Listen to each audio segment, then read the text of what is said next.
자, 이 시간은 계속해서 우리가 누가복음을 하고 있는데 누가복음 중에서 이제 하나님은 누구신가 하는 그 부분에 대해서 지금 공부를 하고 있죠. 그래서 그동안 하나님의 성경에 나타난 하나님을 일컫는 그러한 특징적인 그러한 것들 중에서 7가지가 있는데 성경에는 그 중에서 5가지를 했습니다. 오늘은 시간이 되면 2가지를 다 공부를 해서 맞춰보도록 하겠습니다. 오늘은 이제 하나님을 일컬은 것 중에 첫 번째가 여호와는 하나님이라는 뜻이죠. 지존하신 분, 전능하신 분, 거룩하신 분, 스스로 계시는 분, 그분을 여호와라고 우리는 일컫는다라고 했습니다. 그분의 특성 중에 첫 번째가 여호와 이레였어요. 준비하시는 하나님. 2번째가 여호와 라파였어요. 치유해 주시는 하나님. 3번째가 여호와 니시. 하나님은 깃발이 되시고 승리하시는 하나님. 바로 여호와 니시였죠. 그 다음이 여호와 샬롬. 그렇죠? 평강의 하나님. 그 다음에 5번째가 지난 시간에 했던 여호와 로이의 하나님. 목자가 되시는 하나님. 우리는 양이라고 그랬죠. 우리를 인도해 주시는 목자가 되신 하나님, 여호와 로이의 하나님. 오늘은 여호와 찌루케누의 하나님, 그것을 이제 공부하게 됩니다. 찌루케누라는 말은 의롭다라는 뜻입니다. 그래서 의로운 하나님에 대해서 성경에서 의로운 하나님입니다라고 나타내는 규절이 있어요. 그 규절을 찾아보면서 공부하도록 하겠습니다. 구약의 예레미야 23장 6절 찌루케누의 하나님에 대해서 나타난 구절입니다. 의로우신 23장 6절. 구약성경 1086페이지에 있습니다.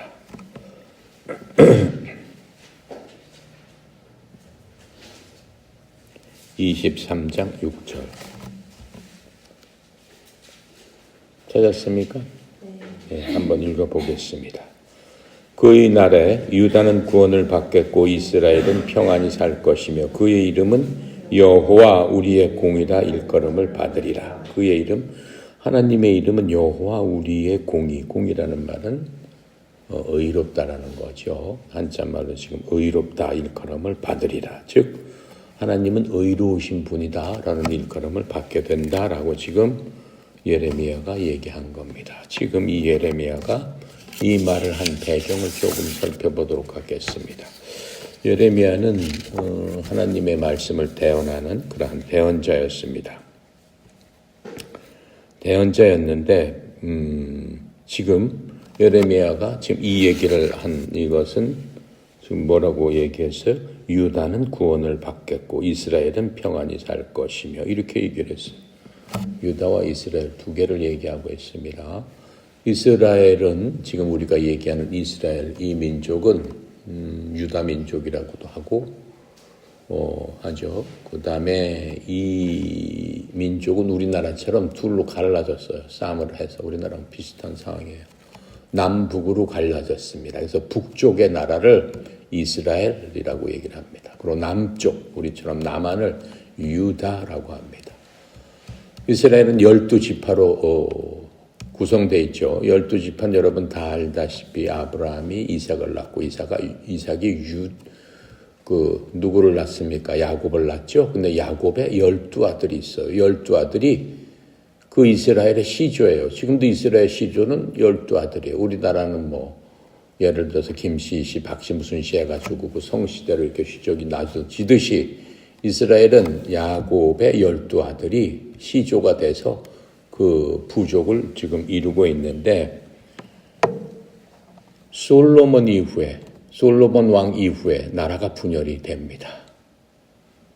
그래서 이 남쪽에는 유다 지파하고 12민족 중에 베냐민 지파만 뭉쳐가지고 남쪽에서 자리를 잡고 살게 되는 거고 북쪽에는 그 나머지 10지파들이 모여서 북이스라엘을 건설하는 겁니다. 그래서 북이스라엘과 남유다 이렇게 나눠져서 싸우게 되는 거죠. 그렇게 싸우면서 이제 북이스라엘과 남유다에 대한 그러한 그 이야기가 성경에 보면 그 열왕기상하, 역대기상하 거기에 이제 남북 간의 그 왕들의 이야기들이 쫙 써 있습니다. 그 중에서 이제 이 예레미야는 남유다 사람으로서 하나님의 대언자였습니다. 하나님의 대언자였는데 이미 이 지금 그 예레미야가 하나님의 말씀을 대언하면서 예레미야를 썼을 적에 북쪽 나라는 이미 망했어요.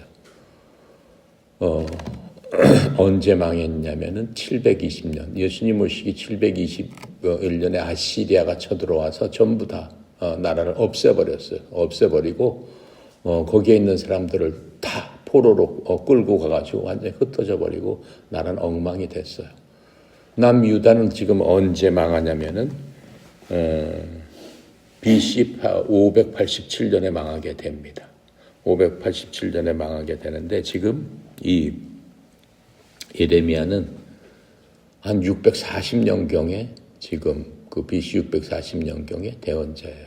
그러니까는 이 망하는 그런 나라 가운데서도 지금 하나님께서 이 유다의 회복 이런 것들을 얘기해 주고 있는 거예요. 그러니까는 유다의 그 회복은 언제 하나님께서 그 말씀하셨어요. 남유다도 망한다. 누구에 의해서 망한다? 바벨론에 의해서 망하게 돼서 너희들은 포로로 70년간 잡혀갈 것이다. 이미 다 말씀해 주셔서 알고 있는 상황입니다. 그런데 백성들은 말을 듣지 않아요. 그 북이스라엘이 망하게 된 거는 하나님을 버리고 이방 신상을 세워가지고 거기에 절을 하고 미신을 숭배하고 그것을 믿고 하다가 하나님께서 진노하셔서 완전히 나라를 없애버린 겁니다. 그런데 하나님께서 지금 그 예레미야한테 계속 얘기하는 것은 나라를 다시 흩어진 그러한 니네 민족들을 모래알처럼 흩어진 전 세계 그 당시로 따지면 이제 전 세계가 되겠죠. 흩어진 그러한 민족들을 다시 모아서 나라를 재건해 주시겠다라고 하는 그러한 약속의 말씀을 하면서 이 유다의 그 회복이 앞으로 바벨로니아 군대에 의해서 그 멸망할 것이 확실히 지금 그 작정된 일이지만은 유다 이 나라는 영원한 멸망에 그치지 않고 언젠가 회복될 것이다라고 하는 겁니다. 그래서 하나님의 크신 권능으로 이 바벨론으로 이제 전부 다 끌려갑니다. 전부 다 끌려가지만은 하나님께서 하나님의 방법으로 바벨론을 없애시면서 페르시아가 집권을 하면서 페르시아 왕이 갑자기 하나님 믿지도 않는데 그 포로된 백성들을 다시 너희 나라로 보내가라. 하나님을 보내가라라고 하는 그러한 것들을 우리가 보게 됩니다. 그래서 이 하나님께서 이 백성들을 이제 용서를 안 하시는 거죠. 그래서 하나님을 믿다가 이렇게 말하자면 배신하는 거죠. 하나님을 멀리 떠난 백성은 하나님의 자녀들이에요. 포로로 끌려 들어가서 죽임당하고 한 사람들은 천국 가는 사람들이에요. 하지만 이 땅에서는 아주 엄청난 그러한 대가를 치르게 되는 것들을 우리가 볼 수 있습니다. 그렇게 하는 것 자체가 하나님의 선하신 뜻이다라고 하는 거예요. 그래서 앞으로 그 이스라엘, 이 유다와 그 이스라엘은 하나님의 은혜로 평화롭게 살게 된다라고 하는 겁니다. 이제 그런 유다와 이스라엘의 기적적인 회복과 이제 번영을 예레미야를 통해서 알려주시는 겁니다. 근데 온 세상 사람들이 크게 그런 것들을 보고 놀라고 감탄할 수밖에 없는 거죠. 하지만은 이 해방과 구원을 주시는 바로 그날에 하나님은 그 유다의 포로들과 이스라엘의 포로들을 자기들이 살던 그 가나안 땅, 그 본토로 돌아오게 하실 겁니다. 그 7절에 그렇게 나와 있죠. 근데 여기서 이스라엘의 포로는 북왕국, 제가 설명했던 이스라엘의 포로들을 얘기하는 겁니다. 그래서 북왕국은 아까 얘기한 대로 721년에 이미 멸망당한 상태로 있습니다. 그래서 이미 예레미야가 이렇게 얘기할 적에는 뭐 각 그 나라의 포로로 끌려가 가지고 지금 이방 땅 어디서 흩어져 사는지 알지 못하는 그런 정도로 회파가 된 상태입니다.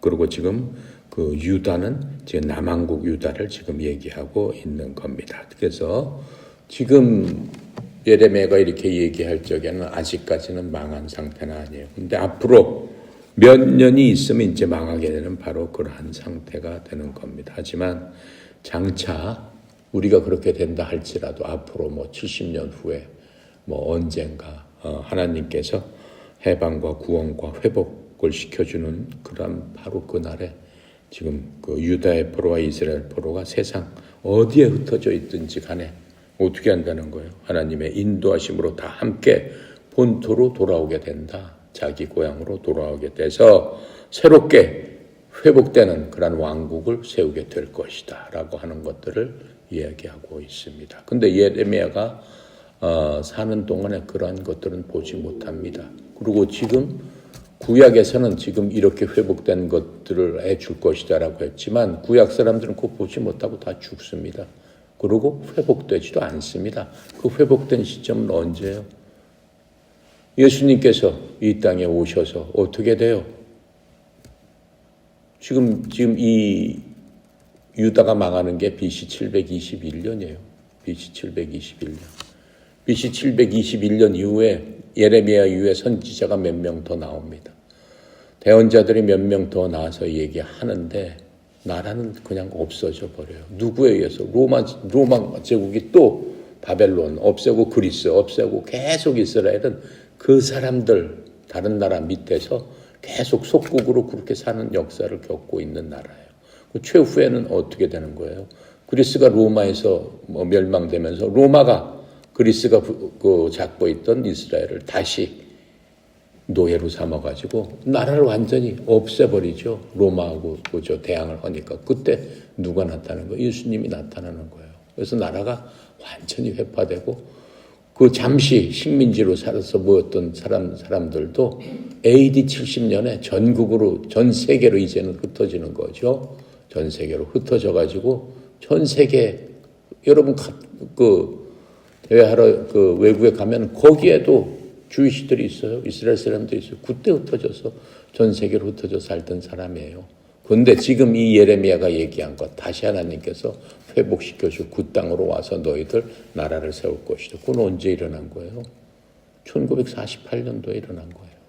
그러니까 2000년 동안 없어졌는데 2000년 후에 지금 이 예레미야 23장 6절의 말씀이 그대로 이루어진 거예요. 그러니까 성경의 말씀은 하나도 그릇된 것이 없다라는 거예요. 이 나라 없어지고 뭐가 없어지든 간에 성경의 말씀은 그대로 1.1핵도 없어지지 않고 그대로 이루어진다라고 하는 것들을 우리가 볼 수 있는 거죠. 얼마나 놀라운 일입니까? 누가 이스라엘 사람들이 다시 거기 똑같은 장소에 이미 그 장소에는 지금 계속 중동에서 싸우고 있는 곳 팔레스타인들이 나라를 세워가지고 다른 나라인데도 불구하고 2000년 전의 역사를 들어서 다시 글로 오게 하는 게 하나님의 섭리가 아니면은 어떻게 인간이 그렇게 할 수 있겠어요? 절대 있을 수 없는 거죠. 2000년 후에 우리가 그런 것들을 볼 수 있는 겁니다. 그래서 오늘 지금 얘기한 것은 의로운 하나님께서 그 모든 것들을 바로 잡아주시는 그 하나님입니다. 하고 지금 얘기하고 있는 것들을 볼 수 있습니다. 그래서 그의 이름 여호와 우리의 의라 일컬음을 바르리라. 누가? 하나님이 그렇게 일컬음을 바르리라 할 거야. 우리의 의라는 말이 히브리 말로 하면은 찌드게누라는 그러한 의미입니다. 그의 이름이 여호와 우리의 의를 일컬음을 바르리라라고 하는 거는 예레미야가 또 33장 16절에 이렇게 해서 나옵니다. 그날에 유다가 구원을 받겠고 예루살렘이 평안히 살 것이며 그 성은 여호와 우리의 의라 일컬음을 바르리라. 바로 그게 현재 이스라엘이다라고 지금 얘기하고 있는 겁니다. 그래서 지금 이렇게 말씀하신 여호와, 우리의 의가 되시는 여호와는 메시아 예언 속에서 사용된 이름입니다. 지금 이게 메시아 예언이잖아요. 현실로 그 당시 사람들은 그것을 누리지 못했어요. 2000년 전에 있을 예언을 예레미야를 통해서 하나님께서 주신 것들을 우리가 볼 수 있습니다. 그래서 장차 오실 의로우신 왕, 즉 메시아가 하나님의 의를 대신 이루신다는 의미를 담고 있습니다. 그래서 예수님께서 이 땅에 오셔가지고 그 모든 것들을 하시는데, 정말로 지금 이스라엘 땅보다 더 큰 여기서 영적 예언은 뭐냐? 정말로 그 예수님, 십자가에 돌아가신 예수님이 다시 오신다라고 하는 겁니다. 다시 오시는데 그때는 어디로 오셔? 바로 이스라엘로 오시는 거. 올리브산으로 오신다고 성경은 어디로 오신다고까지 얘기를 하고 있습니다. 근데 그거 오시는 건 아무도 모른다라고 얘기를 했죠. 오늘 오실지 내일 오실지 10년에 오실지 100년 오실 건 아무도 모르지만은 다시 오신다라고 하는 겁니다. 그때는 어때요? 예레미야가 지금 이스라엘한테 얘기한 것보다 그때 이스라엘을 지금 얘기하고 있다라고 할 수 있습니다. 자, 그래서 이 하나님의 성품 중 지두께노, 즉 의로우심과 그 일을 통해 백성을 구원하시는 이 역할을 함께 강조하고 있습니다. 하나님의 의를 통해서 백성들이 평화를 누린다라고 얘기했죠. 거기에 영적인 속뜻은 무엇입니까? 여러분과 내가 하나님의 의를 통해서 이 말씀대로 지금 화평을 누리고 있는 거예요. 지난번에 시간에 샬롬은 누구하고의 샬롬이어야 된다고 그랬어요? 온전한 샬롬, 하나님과의 평화를 얘기하고 있는 겁니다. 그 안에는 물론 영혼, 육 모든 게 샬롬이 돼야 되지만은 우리가 인생 살아가면서 육과 혼은 우리가 항상 보면서 만지면서 느끼면서 생각하면서 우리가 접할 수 있죠. 그 가운데서도 샬롬을 이뤄야 되지만은 온전한 샬롬은 무엇을 의미한다라고 했습니까? 하나님과의 샬롬, 하나님과의 화평이 이루어졌을 적에 정말로 온전한 샬롬이 이루어지는 거죠. 그래서 지금 이 여호와 찌드케노는 그 구약에서 말씀하시지만은 예수님과는 어떻게 연결되어 있나 하는 것들을 우리가 살펴보면은 영적으로 우리는 하나님의 자녀가 돼서 하나님과 샬롬을 누리고 있는 겁니다. 지난 시간에 충분히 얘기했죠. 그래서 신약에서 이 개념이 예수 그리스도를 통해 성취됐다고 지금 해석이 되는 거죠. 그래서 예수님은 믿는 자들에게 하나님의 의가 된다라고 하는 그러한 그 말씀을 주셨어요. 그것을 우리는 믿음의 기본이라고 하죠. 믿음의 기본, 믿음의 도리가 되는 것, 그것을 우리는 교리라고 합니다. 그래서 구약 예언에서 여호와 찌드케노는 메시아의 그 이름이기도 한 겁니다. 여호와 찌드케노라고 하리라라고 지금 예레미야가 얘기한 것처럼 그래서 23장 6절 말씀대로 그의 이름 여호와 우리의 의라 일컬음을 바르리라 이렇게 얘기를 했죠. 그래서 신약에서 예수님은 우리의 의가 되시는 분이에요. 바로 그분이 신약으로 오셔서 우리의 의가 되시기 위해서 십자가에서 그 모든 일들을 해주신 겁니다. 예수님은 죄 없는 삶을 이 땅에 오셔서 사셨습니다. 33년 동안 사시면서 죄하고는 관계가 없으신 분이에요. 그런데 인간의 죄 때문에 이 죄 많은 세상, 원수 마귀들이 공중 권세를 잡고 있는 이 세상에 직접 오신 분, 그분이 성삼위 중에 2위의 아버지, 아들 하나님이신 예수님이 되시는 겁니다. 바로 그 예수님은 죄 없는 삶을 사시면서 우리의 죄를 대신해서 십자가에서 죽으셨음은 여러분과 내가 믿는 그러한 굳게 믿는 바로 그분입니다. 그래서 믿는 자에게 하나님의 의를 전해주셨다라고 하는 거예요. 예수 그리스도를 통해서 하나님의 의가 마치 뭐예요? 나무가 땅에서 수분을 빨아들여서 어디다 공급하는 거예요? 모든 가지에다 공급하듯이 전해주듯이 우리는 그리스도 안에서 그리스도를 통해서 하나님의 의가 예수를 통해서 우리에게 공급이 됐기 때문에 우리는 더 이상 죄에 있는 자가 아니다라고 하는 겁니다. 죄인이 아니다라고 지금 말씀해 주고 있는 겁니다. 그 분명한 말씀을 어디서 하고 있어요? 예레미야에서 우리가 본 것처럼 고린도 후서 5장 21절에서도 우리에게 말씀해 주고 있는 겁니다. 예레미야 때는 구약에서 말씀했지만 이제 신약에서 이렇게 말씀을 하고 있는 겁니다. 하나님이 죄를 알지도 못하는 이를 우리를 대신하여 죄로 삼으신 것은 우리로 하여금 그 안에서 하나님의 의가 되려 하심이라. 그렇죠? 죄를 알지도 못하는 자를 어떻게 한다고 그랬어요? 그게 누구예요? 그 예수 그리스도를 우리를 대신 죄로 삼으셨다라고 하는 거예요. 죄덩어리로 삼으셨다라고 하는 거예요. 그러니까 모든 그 예수 그리스도를 믿는 모든 사람에게 갖고 있는 모든 죄를 다 뽑아내가지고 예수님께 짊어지게 하시고 그 죄를 처단하기 위해서 예수님께서 하나님으로부터 십자가에서 처단을 당하셨다라고 하는 거예요. 그러니까 예수님은 십자가이신 예수님은 하나님이시지만 그 당시는 죄덩어리가 되셨습니다. 그래서 제가 몇 번이나 얘기한 것처럼 예수님께서 십자가 돌아가셨을 쪽에 네 번째 말씀 뭐예요? 라마 엘리 엘리 라마 사박다니 아버지 어찌하여 나를 버리시나이까 그 얘기잖아요. 근데 하나님께서 그 말씀에 대답을 해요. 예수님께서 이 땅에서 오셔서 하신 모든 말씀은 하나님이시기 때문에 하나님과 본체이시기 때문에 하나님의 말씀 바로 그게 아버지 하나님과 같은 동격이시기 때문에 온전히 내가 얘기하는 거는 아버지와 동일하다. 나는 오직 아버지의 뜻만 얘기한다. 그게 예수님의 말씀이었어요. 근데 엘리 라마 사박다니 분명히 그렇게 말씀하셨는데 거기에 대해서 그게 하나님의 말씀이시냐 아버지 하나님께서 뭐라고 하셨느냐라고 하는 거예요. 대답을 안 하셨죠. 그냥 모른 채 하셨죠. 그때 어떻게 됐어요? 이 땅에 지진이 나고 온 그 해가 그냥 머물러 버리고 폭풍우가 오고 천둥 번개가 치고 이 땅이 난리가 났죠. 그 뭐예요? 죄에 대한 심판이 그때 이루어진 겁니다. 아버지 하나님께서는 죄덩어리인 예수님을 돌보지 않으신 거죠. 바로 그냥 죄로 생각하신 겁니다. 하지만 그분은 하나님이시고 하나님과 같이 계시는 하나님의 본체의 일부다라고 하는 거예요. 그러니까는 하나님께서 이렇게 믿지 않는 사람을 용서하지 않고 도저히 용서하지 못하는 게 바로 거기에 있는 거예요. 하나님 자신을 어떻게 해요? 예수님 하나님 자신과 마찬가지예요. 그렇게까지 자신을 그렇게까지 희생했음에도 불구하고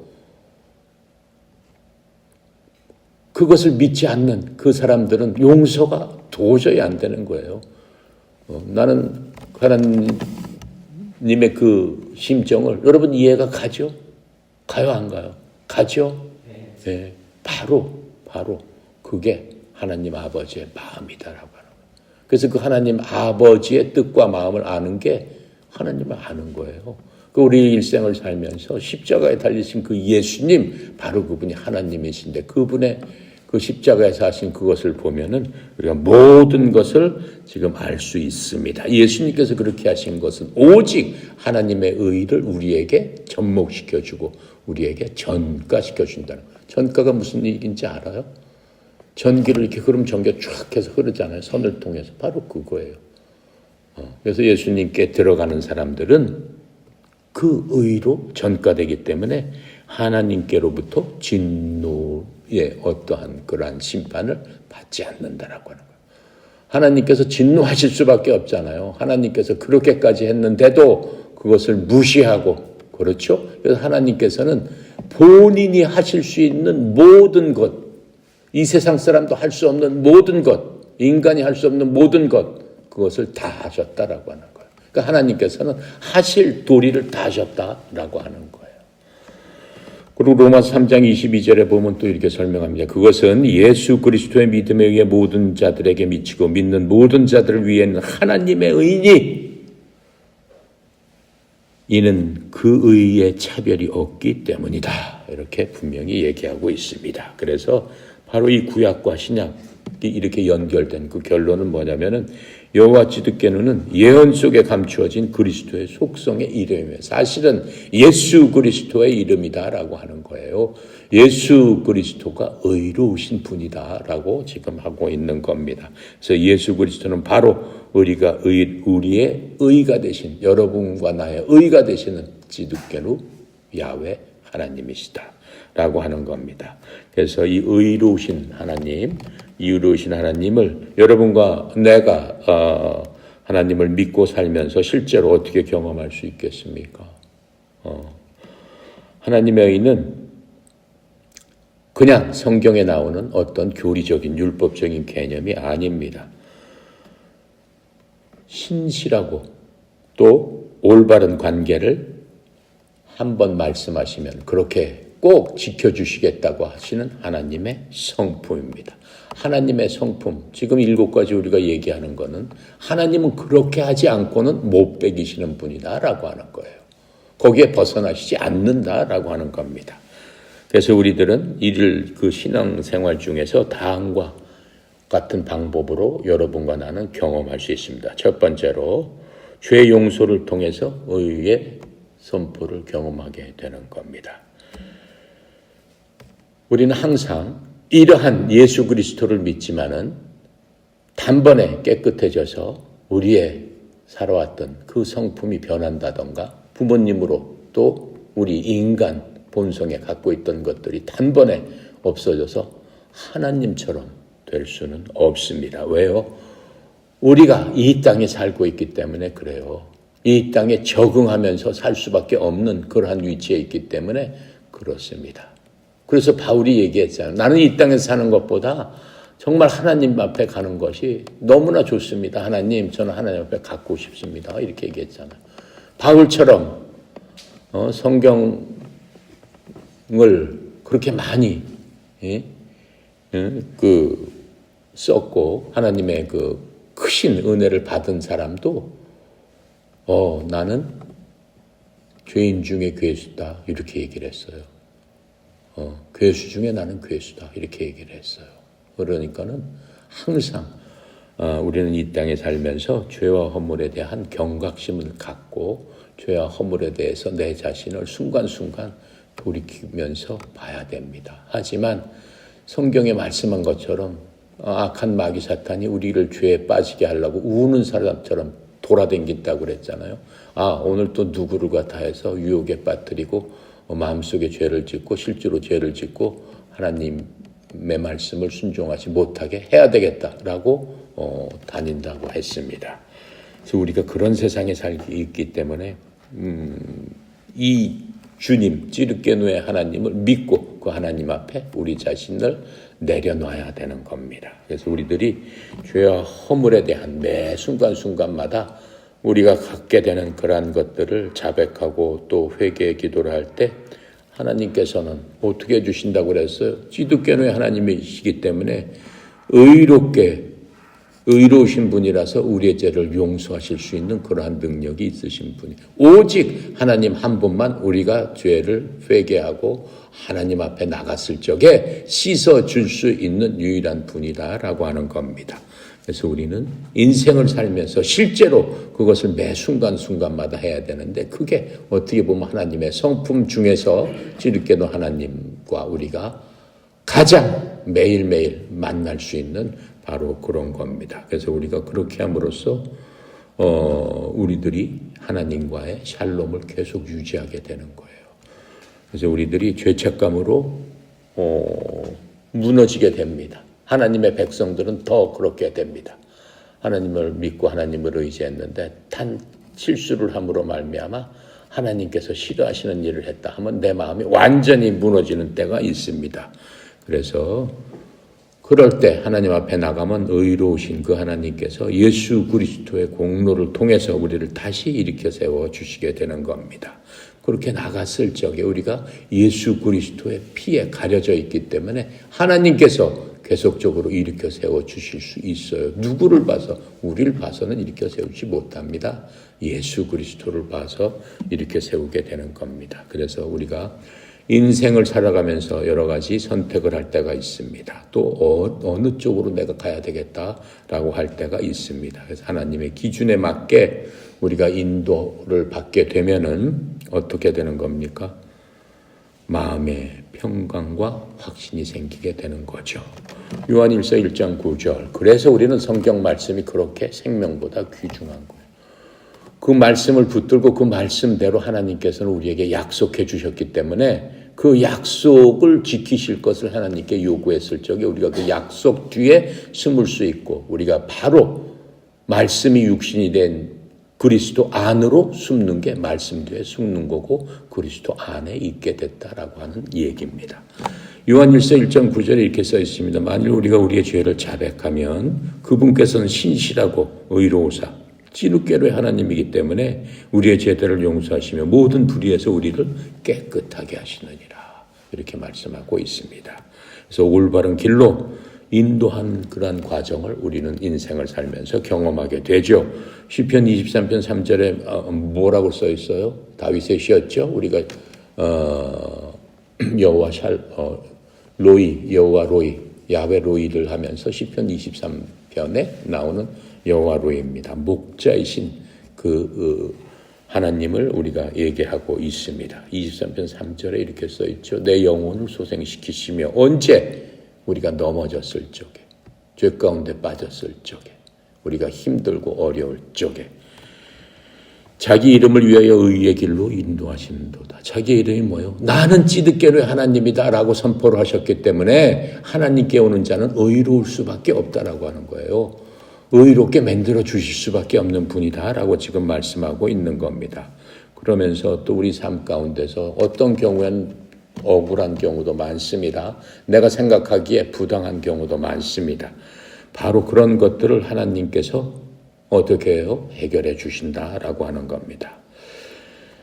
우리가 힘들고 어려운 일을 겪을 때마다 하나님은 정의롭게 판단하십니다. 또 올바른 길로 갚아주시는 분이 바로 그 하나님이에요. 나의 억울함을 내가 갚지 말고 모든 것을 내가 맡겨라. 내 때 내가 너를 위해서 어떻게 해요? 심판하고 갚아주고 내가 내 원수를 갚아주리라. 주님 말씀하고 있는 겁니다. 신명기 32장 4절이 바로 그 말씀입니다. 그분은 반석이시오. 그분의 일은 완전하니 그분의 모든 길은 판단의 공의이니라. 그분은 불법이 없으신 진리의 하나님이시니 의롭고 옳으신 분이다 라고 얘기하고 있습니다. 우리가 하나님 앞에 설 적에 하나님의 판단의 공의가 우리를 지키시고 보호하시고 우리를 억울함에서 반드시 회복시켜 주신다라고 하는 겁니다.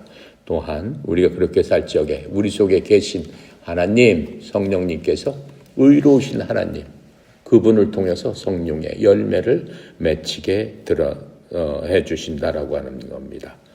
성령의 열매는 어때요? 우리를 의롭고 윤리적인 그러한 삶으로 우리를 인도하시는 거예요. 성령의 열매가 뭐예요? 성령의 열매가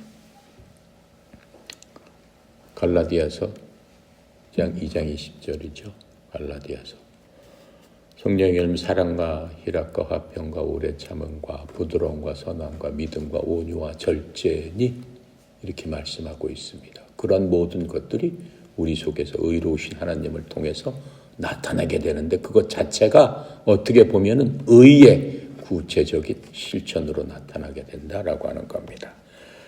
에베소서 4장 24절에 또 이렇게 말씀하고 있어요. 또 너희가 하나님을 따라 의의 참된 거룩함으로 창조된 새 사람을 입을 것을 가르침을 받았느니라. 우리는 예수 그리스도를 믿음으로 말미암아 예수님께서 부활하실 적에 우리 속에 있는 모든 것들을 하나님께서 어때요? 십자가에서 돌아가신 자신의 그것과 함께 너희들도 나와 같이 죽자 해서 함께 죽었습니다. 사실 우리가 예수 그리스도를 믿고 거듭난 사람, 다시 창조된 사람은 이미 하나님께서 어때요? 지금 저 천국에서 올라가셔서 하나님 우편, 아버지 우편에 앉아 계실 적에 내가 너희들을 다 데리고 간다라고 해서 영적으로는 우리는 이미 천국에서 살고 있는 사람이다 라고 얘기하는 겁니다. 그래서 이 땅에서 사는 거는 지금 구원을 받았느니 안 받았느니 예수 그리스도를 십자가에 계신 예수 그리스도의 그 보혈을 믿느니 안 믿느니 그러한 어린아이의 수준은 지나가야 되는 거죠.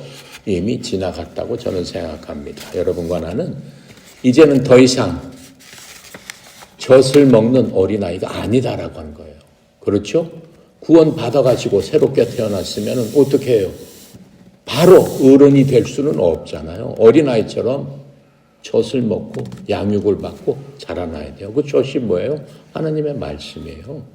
여러분 매일 교회를 왜 갑니까? 성장하기 위해서 가는 거예요. 성장하지 않게 되면 그 아이는 문제가 있어요. 그렇죠? 아이가 태어났는데 젖을 먹고 먹였는데도 계속 1년이 가도 응애, 2년이 가도 응애, 10년이 가도 응애하고 있으면 그거는 문제가 있어요. 일단 태어났으면 성장을 해야 돼요. 성장을 하고 말씀을 통해서 자라나게 되는데 그 자라나는 것 자체가 뭐예요? 예수 그리스도를 닮아가는 바로 그거예요. 예수님께서 어렸을 적에 이 땅에서 응애하고 태어나서 30살까지 33살까지 장성한 분량으로 자라나는 것처럼 우리도 예수님 따라서 그렇게 자라나야 된다라고 하는 거예요. 그게 크리스천들의 삶이다라고 하는 거예요. 그래서 구원을 갖고 더 이상 얘기하면 안 되는 거예요. 이제 구원이 아니고 구원받은 그러한 새로운 창조물한테는 자라나야 되는데 예수 닮는 것 자체를 뭐라고 얘기해요? 성화된다라고 하는 거예요. 하나님 닮아간다라고 하는 거예요. 하나님께서 보시기에 우리는 뭐라고 얘기해요? 너희는 나의 본성에 참여한 자다. 이렇게 분명히 딱 얘기를 해주셨어요. 태어났으면 내 본성에 참여한 자다. 어떠한 본성? 내가 지금 7가지 얘기했잖아요. 그 본성에 참여한 자다. 그 안에 들어있는 자다. 그렇죠? 그리고 예수 그리스도 십자가 보혈 안에 그리스도 안에 들어있는 자다. 그렇기 때문에 우리는 하나님의 자녀가 되는 거고 또 하나님 아버지라고 부른단 말이에요. 그 얘기는 뭐예요? 아버지라고 나를 부를 바에는 자녀답게 행동해라 라고 얘기하는 겁니다. 자녀답게 생각하고 자녀답게 말하고 자녀답게 행동하고 그렇죠? 자녀답게 모든 것을 해서 나와 함께 가자라고 하는 거예요. 그런데 너희들 이 땅에서 너무 힘들고 어렵기 때문에 내가 너희들을 지킬 파수꾼을 하나 세워준다. 그게 누구냐? 바로 내가 너희들을 지켜주겠다. 그게 누구세요? 제3의 하나님이신 성령님이단 말이에요. 근데 그 성령님께서 이제는 더 이상 이 구약 예레미야 시대처럼 건물에 있지 않아요. 성전에 있지 않아요. 그 당시는 어떻게 했어요? 하나님의 백성들한테 너희들 내가 있을 것을 어떻게 만들고 나를 어떻게 해요? 보기 위해서 거리로 와서 1년에 한 번씩 어떻게 해요? 지성소에 들어와서 나를 만나라 이렇게 얘기했잖아요. 만나는 방법도 알려줬잖아요. 그 하나님은 어디에 계신다고 했어요? 성전에 계신다. 성소에 계신다. 그렇죠? 성전은 어때요? 아무나 못 들어가잖아요. 들어가기 위해서는 어떻게 해요? 모든 죄를 어떻게 해요? 씻어야 되잖아요. 씻기 위해서 어떻게 했어요? 물로 씻었고 들어오라고 그랬어요? 아니잖아요. 물로는 씻을 수 없다 그랬어요. 그때 예수님이 안 계셨죠? 그 당시에도 어떻게 했어요? 물로는 씻을 수 없다. 죄는 물로 씻는 게 아니다. 기도로 씻을 수 없다. 어떠한 것으로도 씻을 수 없다. 오직 피로써 씻어야 된다. 무슨 얘기예요? 피로써 씻다니. 무슨 얘기예요? 그게. 아버지 피로써 씻다니 무슨 얘기입니까? 생명을 드려야 된다. 죄를 지었으면. 난 용서하지 않는다. 네 생명을 받는다. 바로 그거예요. 하나님 무서우신 분이다라고 하는 거예요. 왜요? 하나님은 무서울 수밖에 없어요. 인간의 눈으로는. 왜요? 인간은 죄덩어리이기 때문에. 죄악된 세상에서 보기 때문에. 전혀 다르신 분이기 때문에 무서울 수밖에 없죠. 하지만 어때요? 죄가 없는 사람한테는 너무나 따뜻하고 온유하고 겸손하시고 그렇죠? 지금 우리가 알고 있는 하나님은 누구신가? 바로 그렇게 해주시는 분이다라고 하는 거예요. 그렇죠? 그러니까 사람들은 어떻게 했어요? 그 당시에 피를 드리기 위해서 누굴 갖고 갔어요? 나 대신에 양 갖고 갔잖아요. 그렇죠? 죄가 없는 양이 뭐 죄를 안 졌잖아요. 그걸로 저를 대신 어떻게 해요? 죽인 것처럼 저를 대신 얘를 죽여서 피를 드렸으니 저 대신 이 피를 받으시고 저 좀 만나주세요. 그렇게 한 거예요. 그래서 만나준 거잖아요. 누굴 통해서? 직접 만나시지도 못했죠. 누굴 통해서? 하나님의 대언자들을 통해서, 하나님의 대리인을 통해서. 그게 누구예요? 제사장이잖아요. 제사장이 뭐라고 얘기해요? 하나님 앞에. 이 사람 죄 이렇게 졌습니다. 하나님 용서해 주세요. 자기가 얘기도 못해요. 얘기도 할 수도 없어요. 바로 그게 구약이다라고 하는 거예요.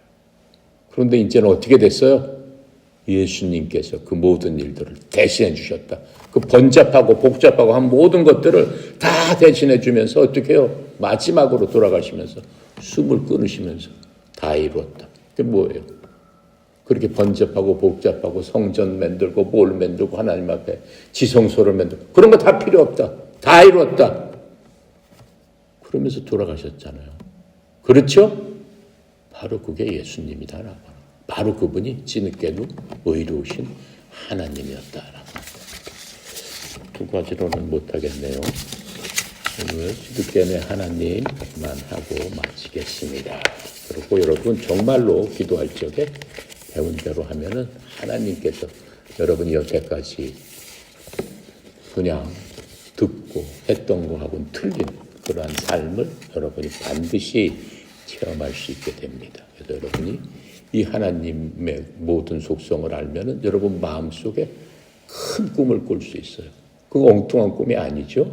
하나님께서 약속하신 그 꿈을 붙잡고 비전을 갖고 나는 전 세계에서 어떤 사람이 되기를 원합니다. 그 꿈을 꿔야 돼요. 대한민국이 아니고. 아시겠습니까? 여러분 이 정도로 공부하고 적어냈으면은 난 전 세계에서 어떠한 일을 어떻게 하고 하나님 앞에 영광을 돌리는 그런 자로서 나는 서겠습니다. 왜? 하나님께서 그렇게 나한테 부어주시고 약속해 주시고 했으니까 그대로 나는 이루어지길 원합니다 하면서 이루어진 것처럼 말하고 행동하고 믿음으로 보여줄 적에 그것이 그대로 이루어지는데 하나님의 방법으로 이루어 주시겠다라고 합니다. 이해갑니까? 네, 기도합니다. 감사하신 하나님 참으로 은혜 감사합니다. 하나님의 거룩하심을 통해서 아버지 하나님 주의 종들을 통해서 하나님이 누구신가를 알려주시고 그것을 우리에게까지 알려주신 하나님의 은혜의 영광을 찬양합니다.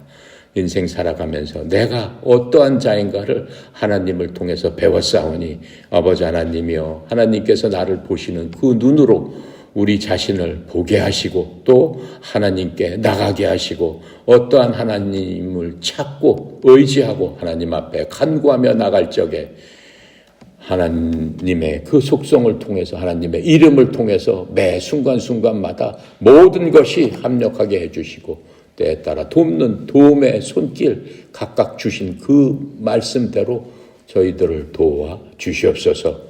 감사하시고 거룩하신 하나님 특별히 사랑하는 아들 딸들 하나님의 자녀로 삼아 주셨사오니 자녀로 그치는 것이 아니고 하나님께서 크게 사용하고 이 땅에서도 하나님의 나라와 의를 확장시키는 그런 도구로서 쓰임을 받기를 원하는 그 마음 하나 주님 받아주시고 훈련시켜 주시고 성령님께서 인도하여 주셔서 우리의 종목이 하나님 앞에 빛을 발하고 하나님 기뻐하는 종목 다 될 수 있도록 주의 종들을 사용하여 주시옵소서.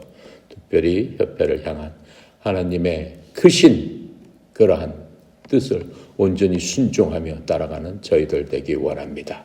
협회를 이끌어가는 우리 성령님 회장님 주님 축복하시고 인도하시고 형통케 하여 주셔서 하나님의 무한하신 자원을 흘려보내는 통로로서 아버지 하나님 사용하여 주시옵소서. 감사드리며 우리 주 예수 그리스도 이름으로 기도드렸습니다. 아멘.